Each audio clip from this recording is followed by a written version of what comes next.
이 위대한 구원 크로스포인트 주니어 철치에서 전해드리는 이 시간, 담당의 데린 팬트리 형제입니다.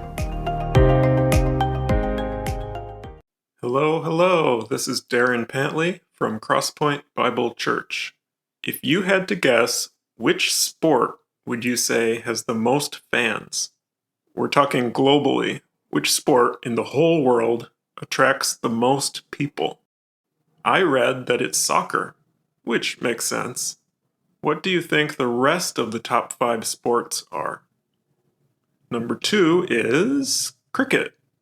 Number 3 is hockey, especially in Europe, Africa, Asia, and Australia.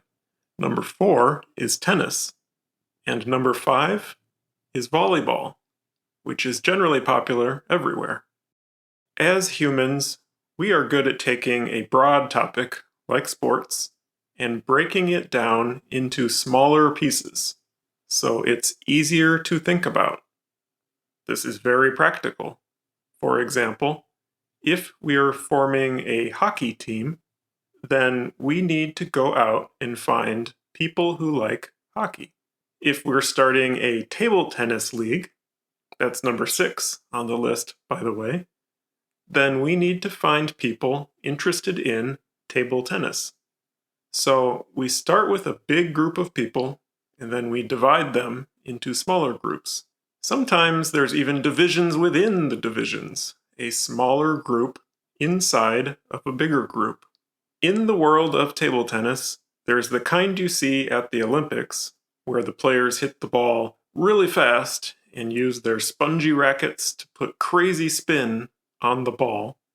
But there's also a variant called hard bat table tennis. They don't use spongy rackets.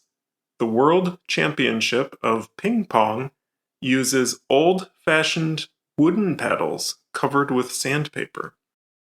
Now, let's zoom out and look at society more broadly. We have so many ways we use to divide ourselves into different groups: race, religion, gender, culture, language, age, etc.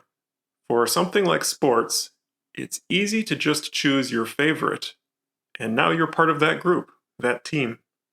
But for something like education or economic opportunity, it can be difficult to switch groups, even if you want to. We started out as one people, but for a variety of reasons, we now have several verbal hand grenades that you can toss into any conversation to instantly divide everyone. Here in America, you just have to mention climate change, guns, abortions, immigration, or healthcare. Since we're in a presidential election year, it's even worse than usual. It's easy to look around at the chaos and wonder, when did half the country go crazy? It's like everyone is on edge, ready to argue. At least, that's how it sounds on TV or on the radio. We see it in our social media feeds. Can you imagine if everyone cared about each other and got along?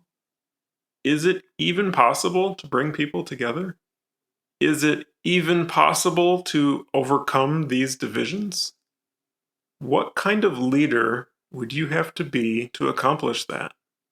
How powerful would you have to be? Paul, a follower of Jesus, wrote about this in a letter to the church of Ephesus. He reminded them that when they believed in Jesus' message of salvation, God gave them the Holy Spirit. Paul goes on to say, "I pray that the eyes of your heart may be enlightened, in order that you may know the hope to which he has called you, the riches of his glorious inheritance in his holy people, and his incomparably great power for us who believe." That power is the same as the mighty strength he exerted when he raised Christ from the dead and seated him at the right hand in the heavenly realms, far above all rule and authority, power and dominion, and every name that is invoked, not only in the present age, but also in the one to come. Clearly, our God is a powerful God. He's not intimidated by your neighbor's political yard sign, because he has a bigger plan. Bigger than our sports teams, bigger than our politics. A plan of salvation.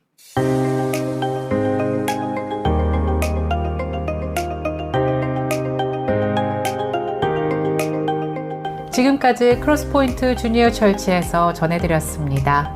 언어와 문화의 장벽을 없애고 실시간 동시 통역이 제공되는 크로스포인트 주니어 철치 주일 예배 시간은 오전 11시이며 교회에 관한 문의는 847-211-6775로 문의해 주시기 바랍니다.